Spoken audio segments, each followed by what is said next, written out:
just used to remember game day, putting the Bombers jumper on was like nothing else mattered. And it was like we were playing MCG Grand Final day every time I played. Being in a country community where footy is so important, and for me it was so important, I used to try and introduce game plan when I was in year 6 and 7 to the other kids, and they just wanted to kick the footy around and have some fun. But I had premiership aspiration. I played junior footy here to year 7, then I went away to boarding school, but I drifted back here throughout and played for Lake Grace throughout my high school years, and that's where I probably played my best and most enjoyable footy and really tested myself against older people and bigger bodies, and the real footy started here. To field a team in a small town, you need every able body to play. Some guys retire 2 or 3 times and just keep getting dragged out and putting boots on. Even Uncle Ed at the moment has just texted me and said, can you bring home a spare pair of boots? From a really young age, both my brother and I were involved with the trucks and just loved the trucks and loved going to work as early as we could and coming back as late as we could. And that's just permeated through everything that I've ever done. And if I had a trademark for the way I play my footy, it's sort of that hard-working, relentless type of style. Sheep was probably our favourite because it was so hands-on and active and interacting with animals, which we love doing. You learn to understand the animal and sort of have a bit of a connection with them, so that was probably our favourite growing up. You certainly know who the country guys are: Tom Hawkins, Aaron Sandilands, Paul Duffield. There's a lot of guys in the comp who are country guys, and yeah, we have a lot in common.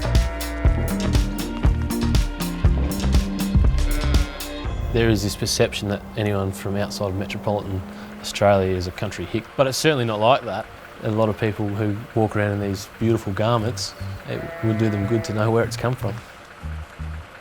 I was really lucky to have Noel Morton and his 3 sons, Mitch, Jared and Cale, live next door. So from a really early age, we used to play a game. Basically, we'd kick across the road and the ball wasn't allowed to touch the grass. And it used to get really serious and really heated. Garden ornaments and things like that getting smashed.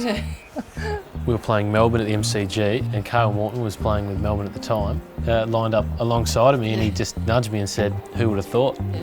It was sort of spine-tingling stuff at the time, from the front lawn here in Lake Grace to the Coliseum of footy. The family wall in there has got some beauties with the fringe down to here, and but the bowl haircut. I don't mind the hair, to be honest. Mum hates it. She's been banging on since he got home about it.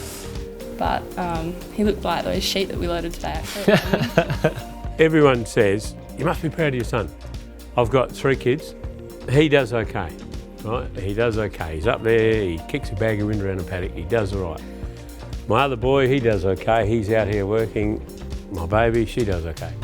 We are proud of him. He does pretty good. He's a good kid. He's a good young man. But I guess what we do with the trucks and the truck driving is something that's really hard to explain to people. But there's this real rawness and solitude you get from just being out on the open road for hours at a time, just yourself and your thoughts, and it's like a form of meditation, really. And I think I've been really lucky to grow up with that and have that always to come back to.